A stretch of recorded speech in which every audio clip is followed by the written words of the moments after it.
I made this record for you to jam, so use it.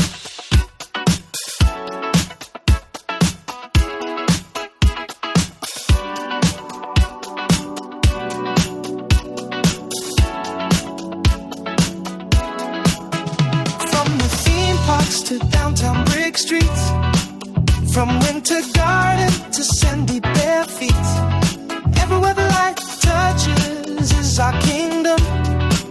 We're spilling tea and dropping wisdom. Don't worry about missing the headlines. We're here to help. It's the Orlando Shine. It's the Orlando Shine Show with the Bus and Brendan. That's the Bus. This is Brendan. I'm from OrlandoShine.com. John Busticker, how you doing? I'm good. I'm good. We are here at the, we should say where we are. We are at the Audubon Center for Birds of Prey in Maitland. In Maitland, and it's where they help raptors. They do, not velociraptors. Not velociraptors. And you know what? I mean, they would. I mean, I'm sure if a velociraptor came in here and needed help, they'd help it. Because we did hear that, now we know velociraptors had feathers, so they were basically birds. Yes. Yeah, so I'm sure they'd help. But they help regular birds. Regular birds, like owls and kites and peregrine falcons. It's always a hard word for me to say. Are you drunk? No, but it's just a hard word for me to say. But I like it here. I've been here a bunch of times. Same. When I was a reporter, I'd come here and do stories. It's a fantastic place. If you've never been, it's in Maitland, right next to Eatonville. Super cool place. They rehab them. If you see a bird, like a bird of prey that is injured or acted weird, call this Audubon Center, because it's got a dress on or it's being gay. Call the Audubon Center for Birds of Prey, and they'll take it in and they'll rehab it, and then they reintroduce them, hopefully, back into the wild. But for those that are not released, they keep them here as long-term tenants. And we're here tonight because they've been closed for the last 6 months or so because they were renovating an aviary. And they've got a little gala happening right now. All the bird nerds are dressed up in their bird nerd finest. And they're just looking at owls and stuff right now and drinking wine. And it's reopened, so I think this weekend it reopens for regular folk. Right now it's donors and fancy people who support the mission. Tomorrow, and us, somehow. And us. Well, they invited me as media, and I said, you know what, we're going to record there because I love it so much. Because I've been here before. We did a TV show here for Very Local, which is now no longer around, but you can see the show on Wish. And I got to feed bald eagles, and we'll talk about it later. We're gonna have Dr. Daisy on. She's in charge of the mission here, getting everybody in and supporting it. She's amazing. I think she does education too, but we'll hear all about it. Busy week, man. What'd you do? What did I do in total? I don't like how I'm sitting. I can't see. No, you can't see me. You want me to come over here a little bit? Yeah. All right. You want to stare into my eyes while we do our show? I want to be able to relate. All right. We're moving around here a little bit. As a person, I had a busy week. Let me tell you. On Saturday, I went to 2 concerts. What? Yeah, I went in the same day. In the same day, I went and saw the Reverend Horton Heat at Ace Cafe in Sanford. And then I went out to the Tribute Music Festival at Lake Nona. What? Yeah. And who was doing that? Lake Nona Live, it was called. Okay. It was like Tavistock was putting it on. Driving all day. I know. Well, it was like a 40-minute drive from Sanford to Lake Nona, but my wife got free tickets, so we went. Okay. And it was good. Because United Arts supports it? No, more complicated than that. Okay. They were just sort of interested. Anyway, she got some tickets to go see it. So we went and saw that. And then I was like, well, it's like 10:30. Let's just go to Barbarella tonight. So we went to Barbarella. So I was out late. Barbarella, if you don't know, is like a goth new wave dance club at the Axe Trap in Winter Park. Do you know why it's called Barbarella? I mean, the movie Barbarella. But the owner who started it, his name is John Barber. Isn't that funny? I didn't know that. I know. I learned that when I was doing a tour of the Beecham and the building and the facility because they're renovating it right now. So yeah, I learned a lot. Interesting. Barbarella. Is that in Winter Park at the old booby trap? Yes. Yeah. It was fun. It's $5 to get in. If you get there before 11, they play music that I like. So it was a good time. I haven't been there since they moved it to that space because you took me when it was in the old tennis court. Pickleball courts. Yeah, which was actually kind of funky. It was fun. I don't know why they moved from there, but it was good. It was a good time. I had a good time. If you've never been, you should go. Okay. How about you, Brendan? What did you do this week? I don't know, man. I don't even remembers anymore. But we have a story up. If you're dealing with dead plants, which a lot of people are. I am. My whole yard's dead. Well, we have some tips from Disney horticulturalists. Oh, buy new plants, probably? No, they tell you what to do. What ones can be salvaged, what ones probably can't. I'm just going to see what happens in the spring. To see if I'll they let green nature again. sort it out. Well, you don't have an HOA that's going to That's hound true. you. No, that's true. You bust out the spray paint. Yeah.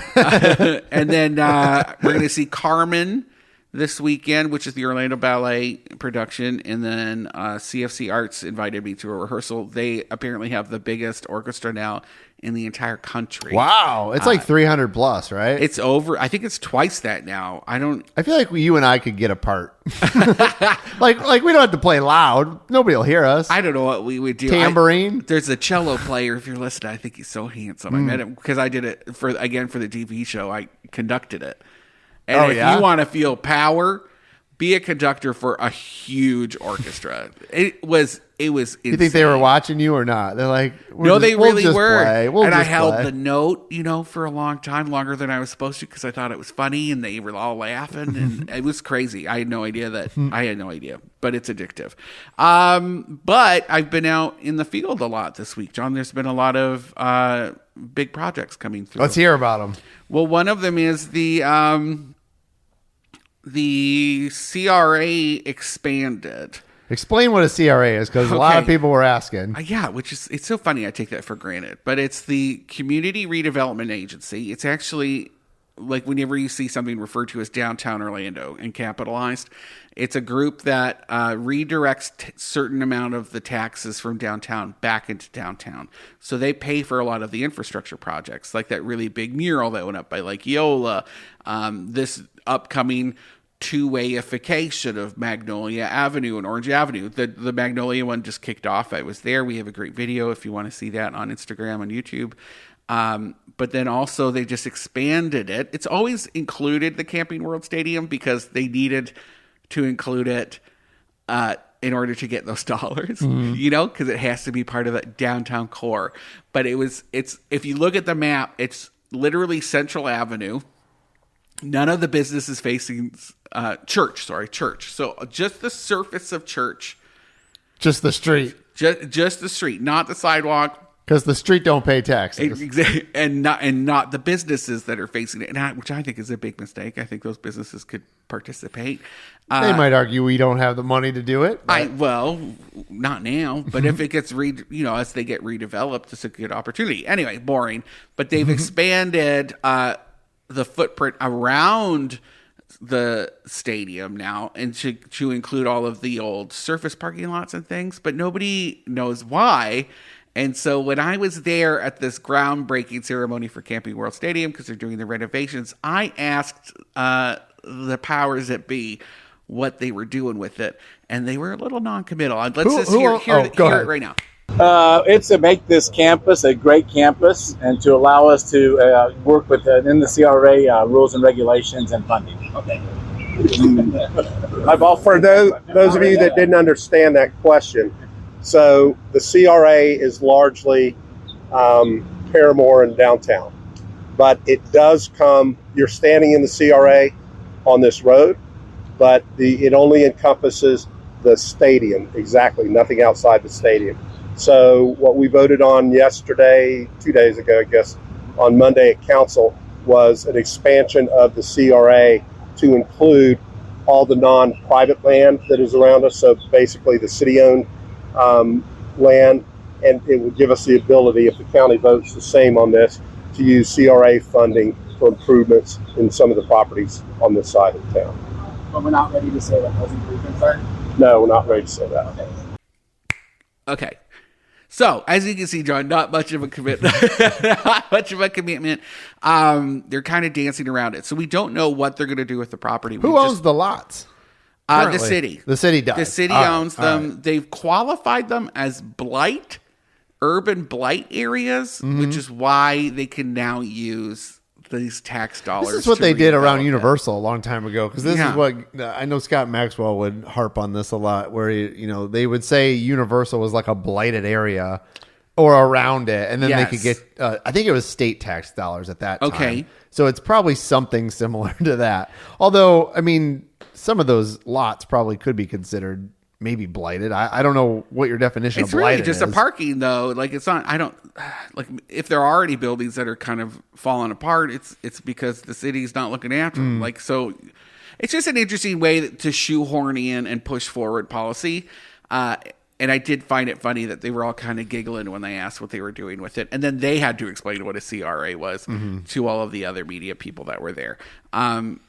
So that's happening. Gosh, what else is happening? But because there's a $400 million renovation going on, right? Yeah, and to Camping World. Yes, which has been approved, and they're starting that. That's why you were there, right? Yes, and actually, if you want to hear about that, I had an opportunity to ask Steve Hogan about it. He's the head of Florida Citrus Sports, and he talked about the importance of doing the renovations so that they can lure in or seduce, rather, the Jacksonville Jaguars to come play at Camping World Stadium while their stadium is being built. We are waiting for an official response, and we've done everything we can do with the team. The county's support has been awesome with that. As you know, our Sports Incentive Committee has unlocked so many huge opportunities, and a potential NFL season is a big part of that. I think you heard from some public comments from the Jaguars that in terms of the relationship between Orlando and the Jags, we all are comfortable with what we've provided. The NFL committee has to officially bless that now that the Super Bowl is behind us, and we can kind of focus on the future. As you can imagine, for us and the Jags as a community, this is really important, right? It's top of mind. We want to know every day. For the rest of the NFL and the in the world, they're not in such a hurry about what's going to happen in 2027 for one of the teams and where they're going to play. So we have the urgency. We just needed the NFL committee to have the urgency. So with patience, I would certainly hope here in the first quarter, we're all celebrating the official news that the NFL has kind of ratified both what I believe us and the Jaguars would like to see happen, which is them playing the majority of their season here in Orlando in 2027. That was Steve Hogan. He's the head of Florida Citrus Sports. All right. Talking all about well, it. we got to take a break, Brendan. And before we go, John, let's hear from Shannon Fitzgerald. She's from the Manila Museum of American Art, and they're hosting the Indie Folk Fest this weekend, and it's probably one of my favorite events of the year. All right, we're back at the Manila Museum of American Art with my friend Shannon Fitzgerald. How you doing, Shannon? I'm great. Hi, Brendan. How are you? I'm good. It's always good to talk to you. You're always cooking something up over here at the museum on the beautiful shores of Lake Formosa. This is my favorite. It must be my favorite local art event that takes place here in the region. It's the upcoming Indie Folk Fest on February 14th. I'm so glad it keeps coming back every year. How many years have we done this, Shannon? This is our 11th. 11th. Really excited. On Valentine's Day this year. 11th on. That's crazy. That's too soon. What an overlap. It's a takeover of your sculpture garden, right? How would you describe it to people who've never been? Our Indie Folk Fest celebrates what is independent about Orlando. So the Indie is actually about independent musicians. It's all original music of Orlando artists creating new music. It's original Orlando artisans, artists, and our vendors for food and drink. All independent operators. You get a great stage. Y'all really glowed up with a big fancy stage. We've grown up a little bit, and our artists appreciate. They sound and look better, and everyone can see them. And everybody can see them. And you do little picnic basket packages, right, where people could come in and get a blanket and reserve a space. We do. We have our VIP picnic spaces. We have great T-shirts and packages, and this year we're doing picnic boards. Ooh, yeah. Like charcuteries? Exactly. Wow. Yeah. Who's doing those? Craze boards. Oh, okay. That's a good one. Sorry, I put you on the spot. Yes.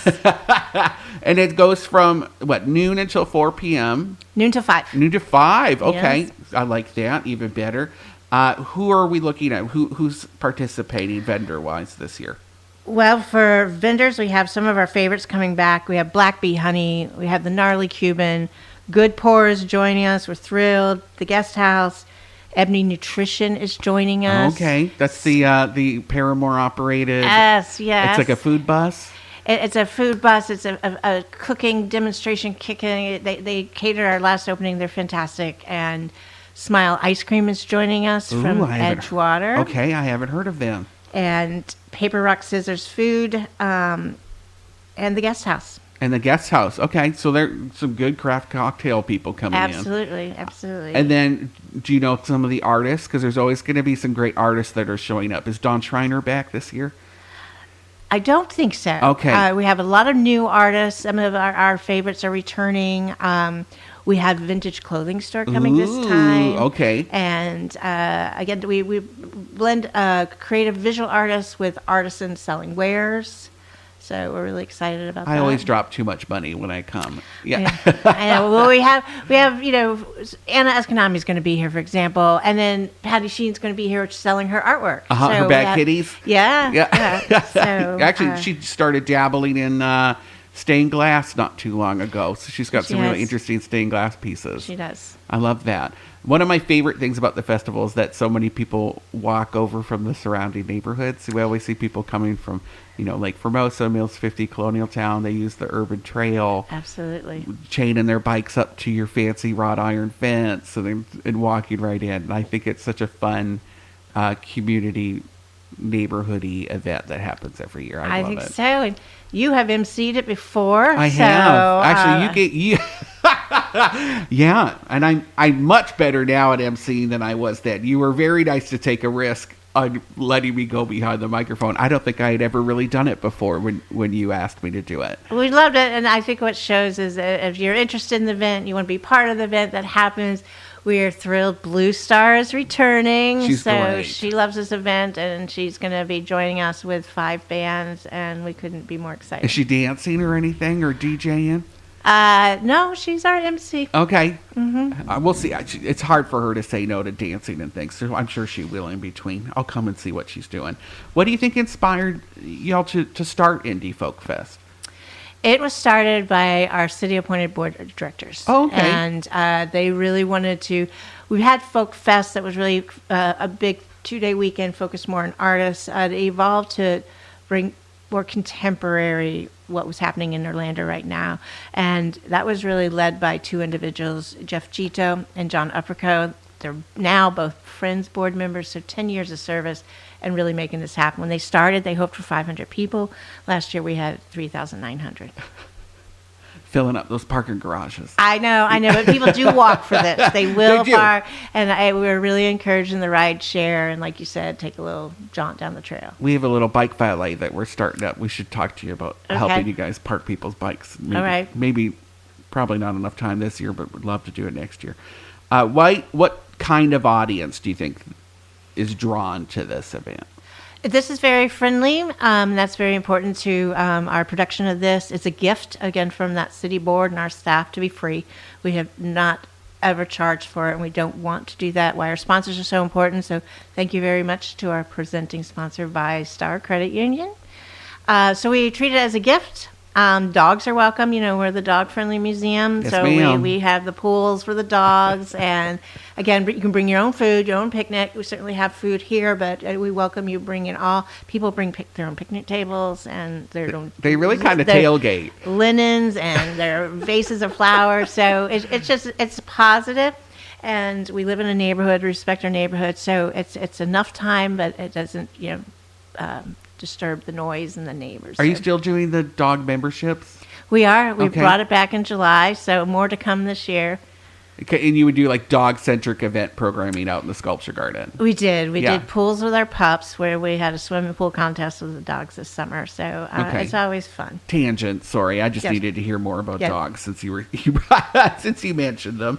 The festival takes place on museum grounds. How do you think this location shapes the experience for the artists and the attendees? I think our grounds create a natural stage with a beautiful backdrop that's unparalleled. I think people understand we're still a small museum. It's intimate. Even for an outdoor music festival, it's still scalable. You can still talk with your friends and get around and feel safe. I love it. And you can sometimes see otters in the lake. You so can. Make sure you're peeping. How do you see the festival growing in the future? 11 years behind you. What do the next 11 years look like for the fest? I don't think it has to change that much, as long as we're celebrating the strength and originality of Orlando music and artists. It works. Do you have maybe like a memorable moment from a previous fest that sticks out?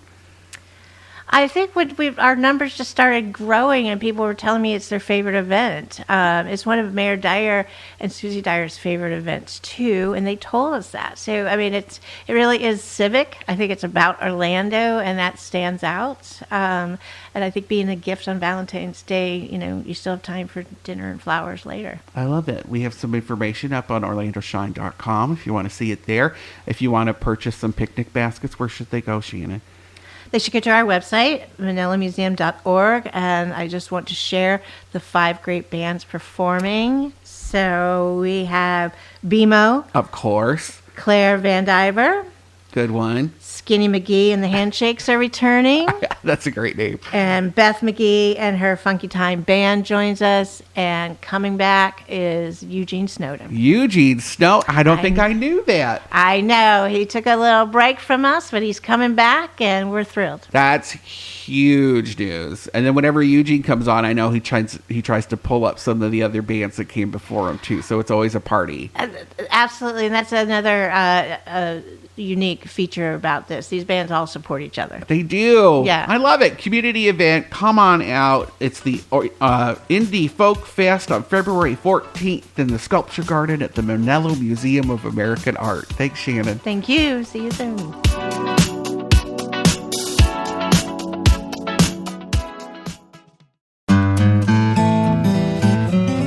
Orange County Library System will hold its annual African American Read-In on Sunday, February 15th at 2 p.m. at the Orlando Public Library's Melrose Center, a free, family-centered program featuring readings and performances of African American literature, poetry, and music.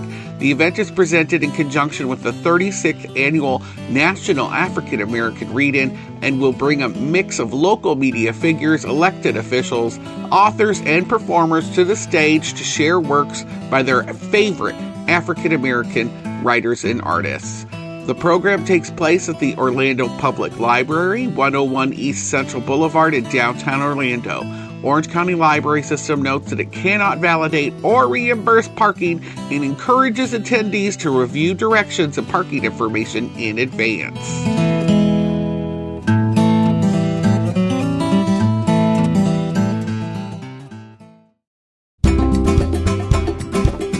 If you're listening to the Orlando Shine Show right now, you can thank Attorney Mo DeWitt. I sure am thanking him right now. He does so many cool things around town in Central Florida, and I'm just so thankful that he's supporting Orlando Shine. And if you want to find out more about Attorney Mo DeWitt, all you got to do is go to justcallmo.com. Justcallmo.com. I made this record for you to jam, so use it. Welcome back to the Orlando Shine Show with the Bus and Brendan. That was the bus. This is Brendan. We're hanging out in the Audubon Center for Birds of Prey over in Maitland. It's one of my favorite places.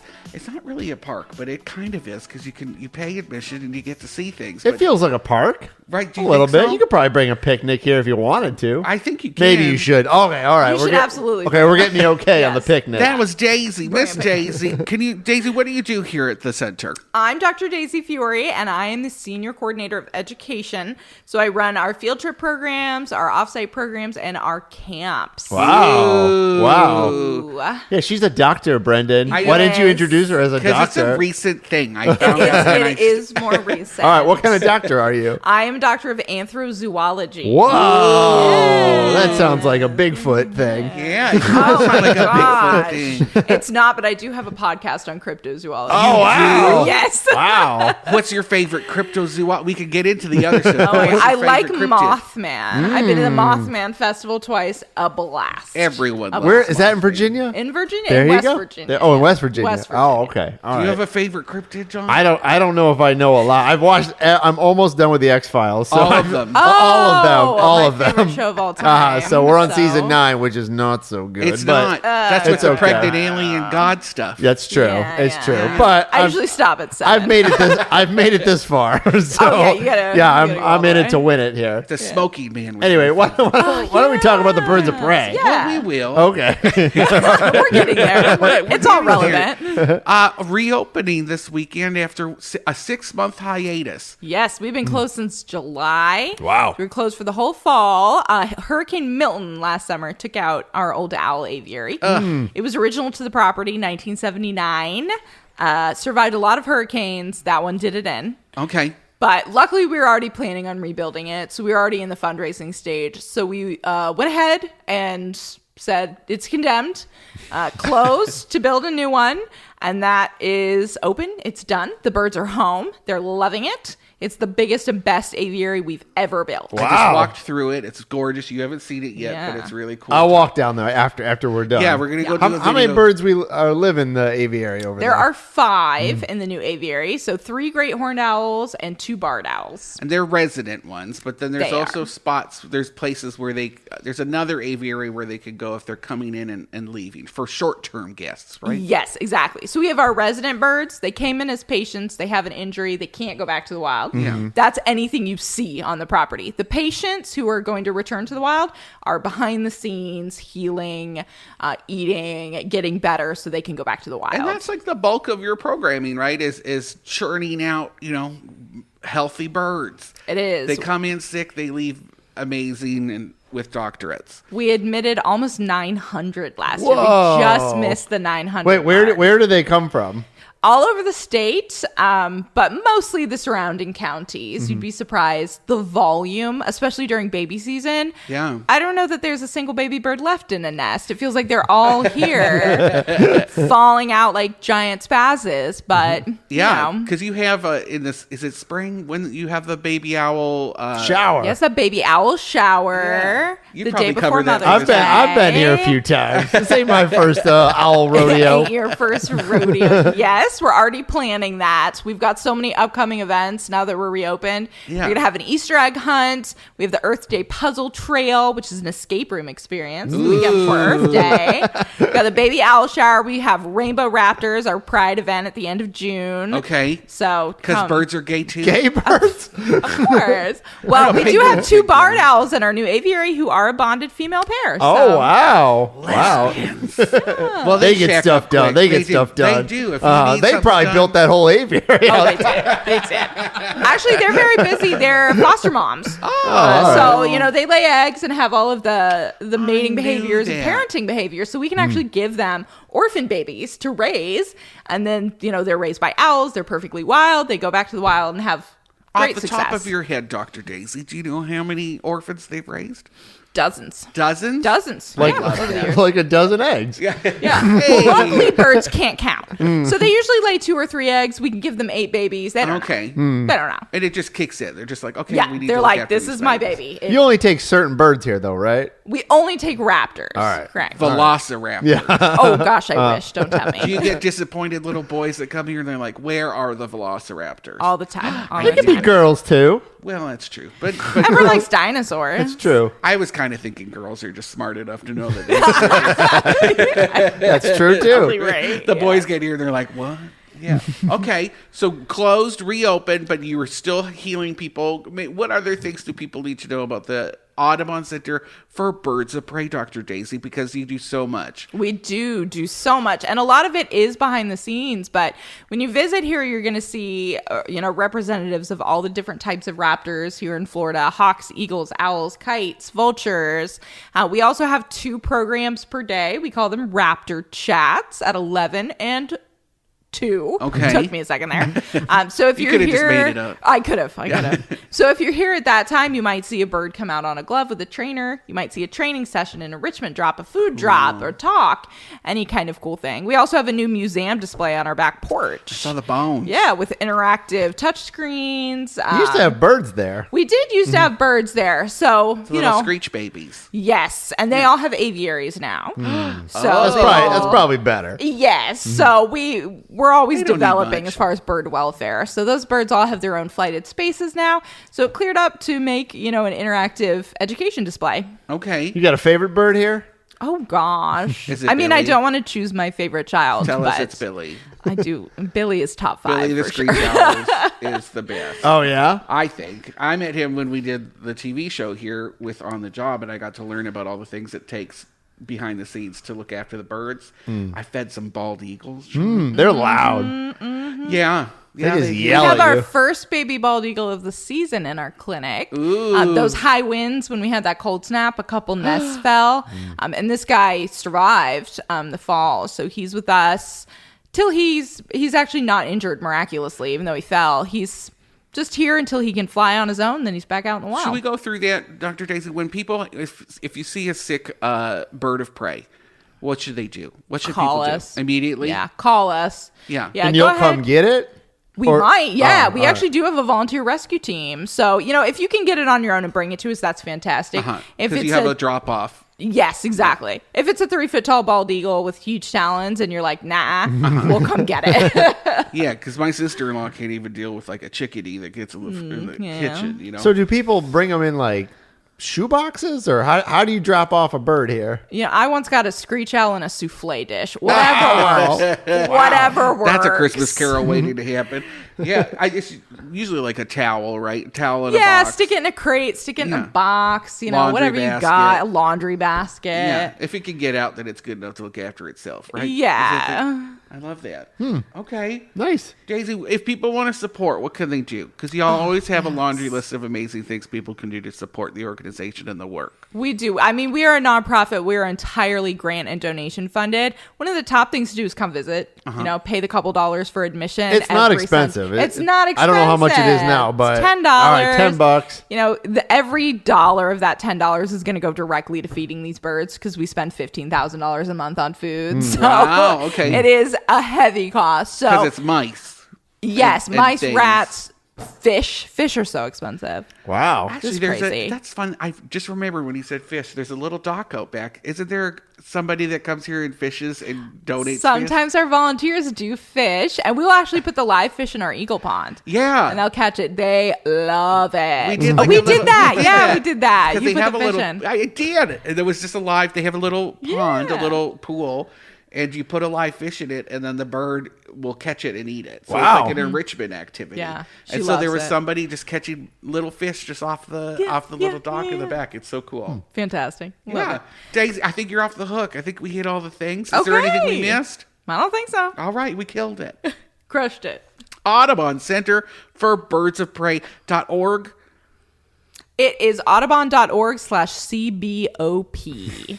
Audubon.org/CB. Just rolls off the tongue. Bird nerds don't know about domains. Oh, that Dr. Daisy. She's fun. She is fun. I forgot how fun she was. There's another girl that was here that I actually took a welding class with. I was there. Your wife. Were I you was there too? Yeah, I was there.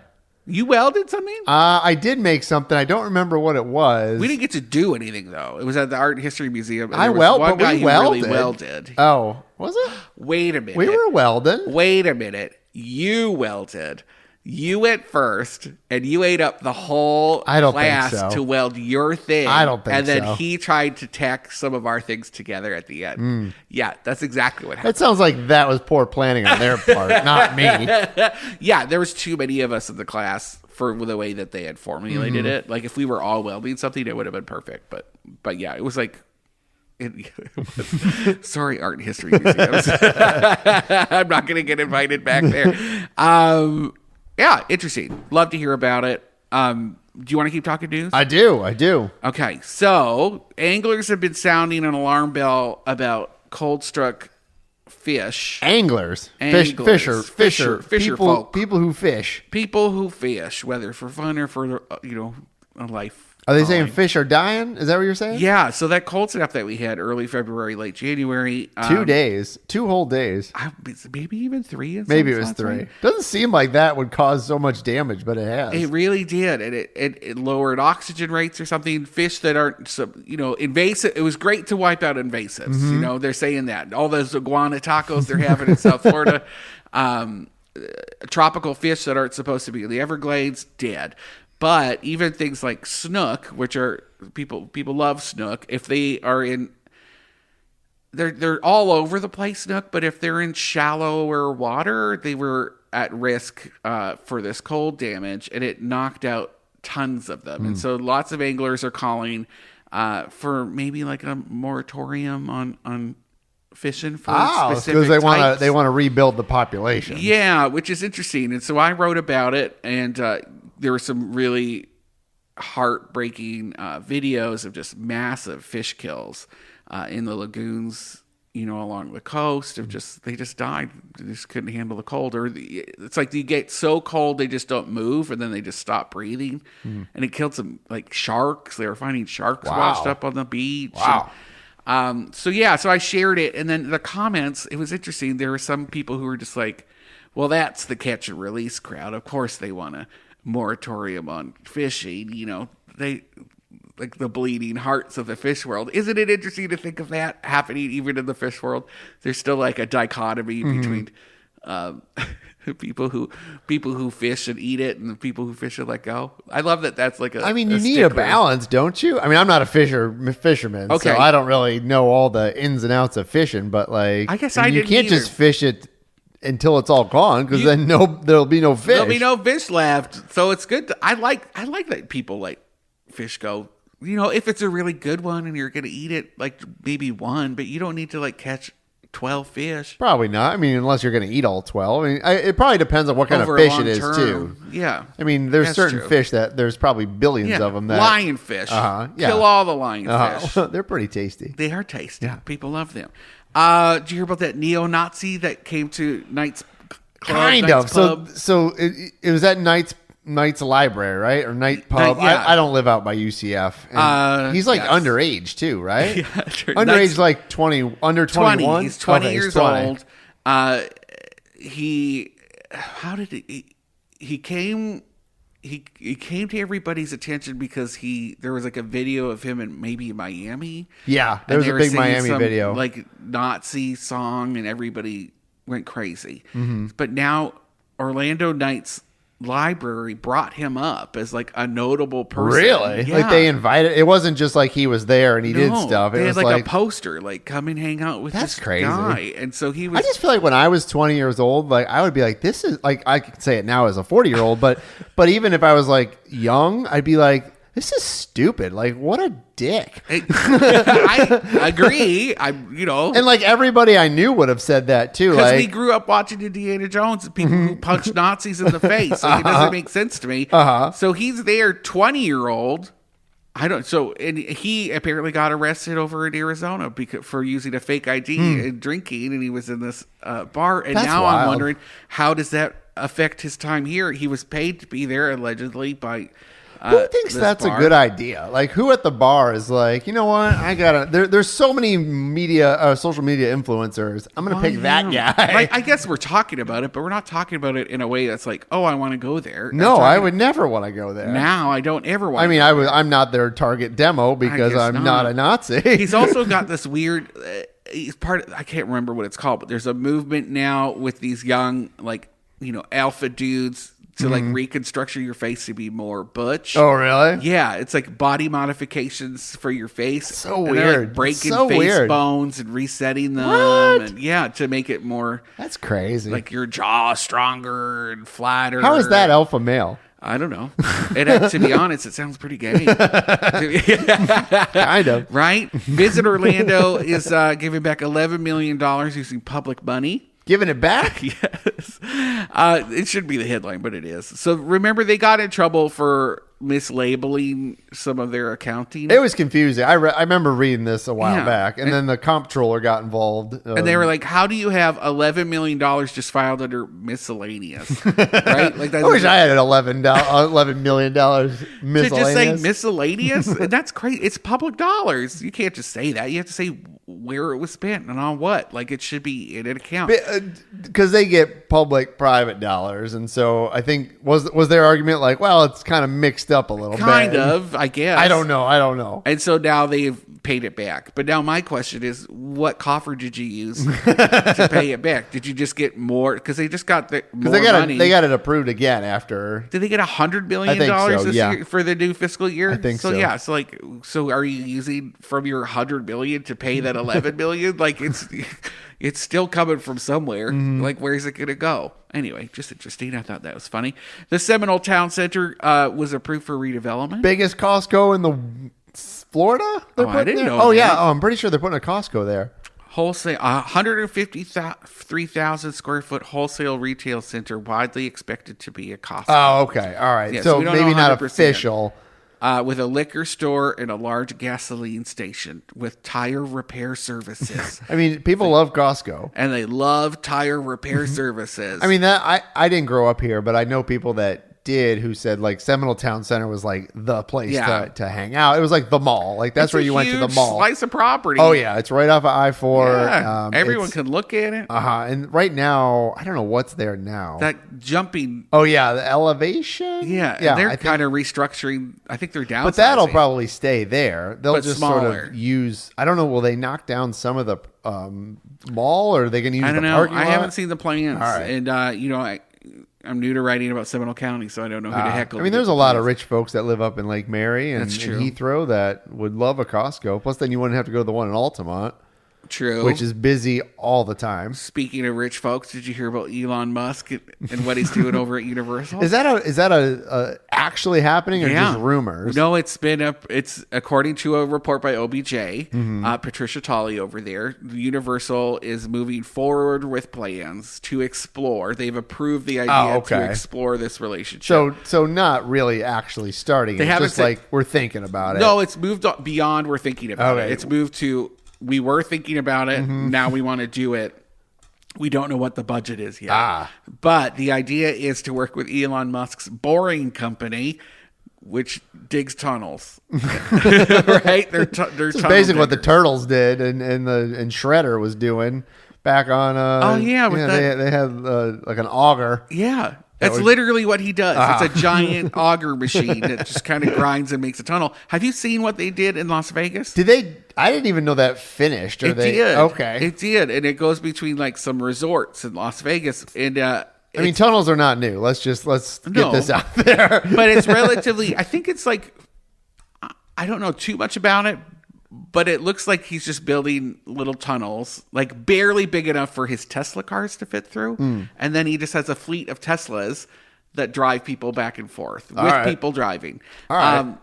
And it looks so claustrophobic. Oh, really? I felt anxious just looking at. I don't really get claustrophobic, but like I understand why people do. I did go up in the St. Louis Arch one time. Okay. And that was like the tightest space I've ever been with more than two people. I'm good. So they want to build tunnels to get you like from one side to the other, or is the idea to get you from Epic Universe over That's to... the first That's phase. far. That is the first phase. And I don't know, like we also get way more rainfall than Las Vegas. And the aquifer is probably higher. Aquifer is higher. I mean, those are things. I mean, we're not geologists. No, so like they know geology. That. I have environmental science and urban planning in my belt, and I know if you dig like a foot, you generally hit surface water. Like, yes. So, but you could.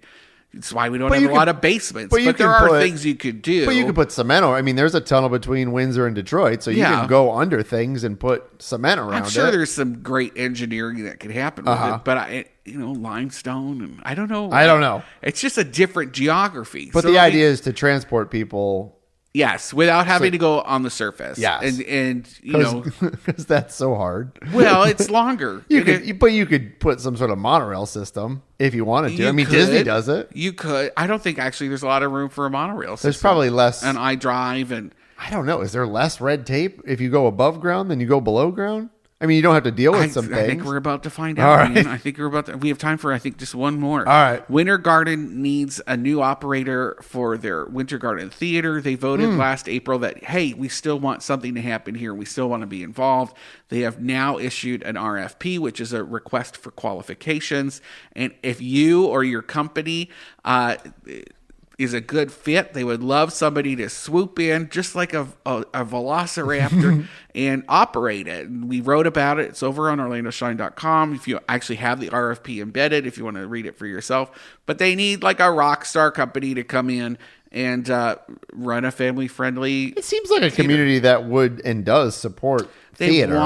They want it. It just, for whatever reason, there were some politics and things that came out of the pandemic. And, you know, it was tough. It got really political, and they kind of quit and couldn't make it work. But I think we're out of time. We got to thank the Audubon Center for Birds of Prey for having us tonight. It was great. Thank you, Dr. Daisy, for fitting us in. Let's go look at some Hooters and let's get out of here. You don't have to tell me twice. From the theme parks to downtown brick streets, from winter garden to sandy bare feet, everywhere the light touches is our kingdom.